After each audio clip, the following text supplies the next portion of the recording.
Pessoal, depois que vocês viram a representação de portas e janelas, a próxima etapa para vocês fazerem aí é a representação do mobiliário fixo.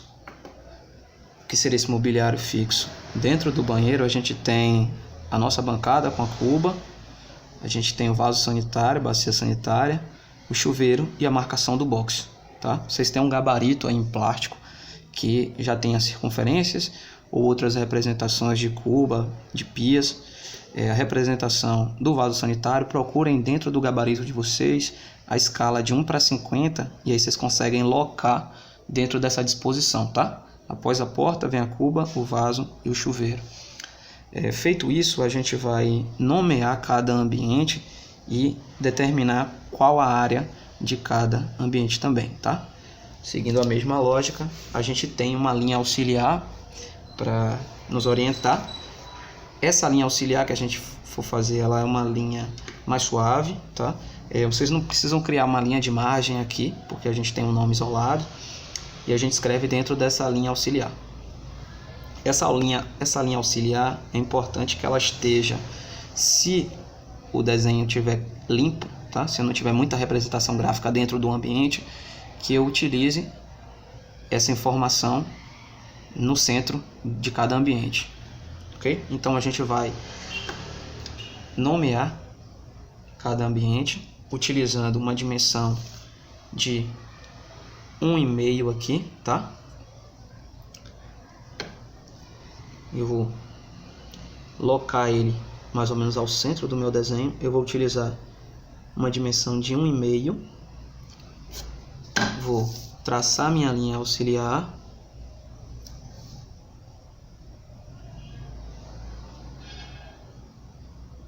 E aqui eu vou descrever qual o nome do meu ambiente. Nesse caso aqui, um ambiente sala.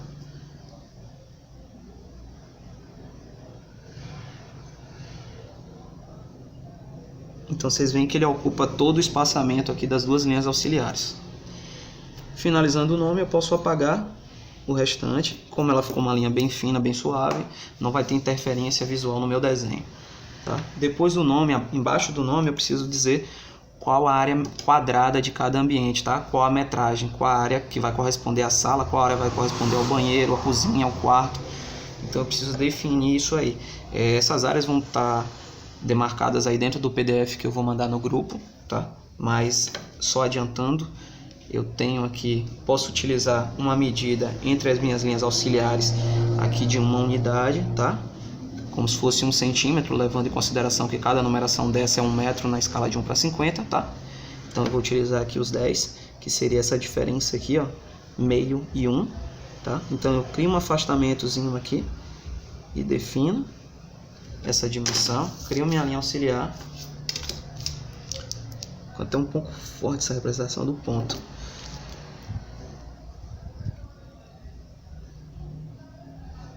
Dentro dessa linha auxiliar, eu vou dizer aqui que a minha sala ela tem uma área correspondente a 12,50 metros quadrados.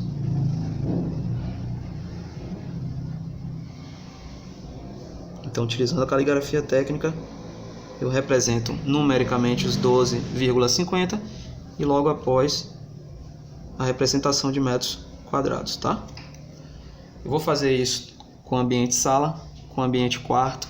E eu tenho 2 quartos aqui nessa situação, então o que é que eu posso fazer? Eu posso numerar esses quartos e nomear como quarto 1 e quarto 2. Eu tenho o banheiro e a cozinha, tá? Vou fazer todos esses ambientes, toda essa representação e vou fazer a representação do nível de cada ambiente. O que é que significa esse nível? Nós, em alguns casos, temos alturas de pisos diferentes.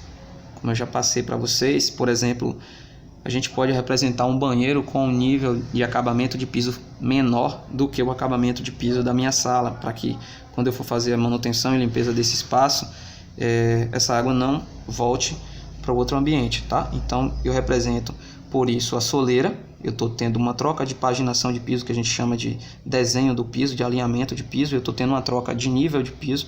Eu tenho que em minha sala um nível de piso maior do que o nível de piso comparado com o banheiro, tá? Então eu vou ter aí um nível de piso para a sala de positivamente 0,05 centímetros aqui no caso, porque eu tenho uma área externa e eu começo a adentrar nessa casa. Esse primeiro piso do ambiente ela tem que ser um pouco maior do que a área externa. Eu vou fazer uma representação do símbolo de nível aqui. Eu vou ampliar o zoom para que vocês possam perceber.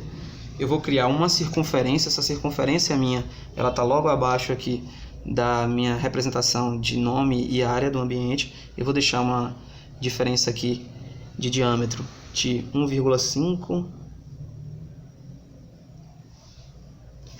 Tá? Então, vou baixar ela mais um pouquinho.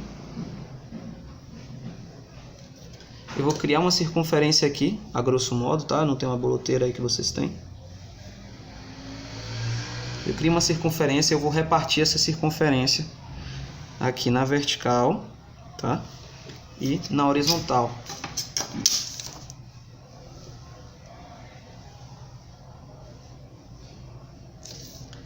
Então eu reparto a minha circunferência e preencho dessa forma, tá?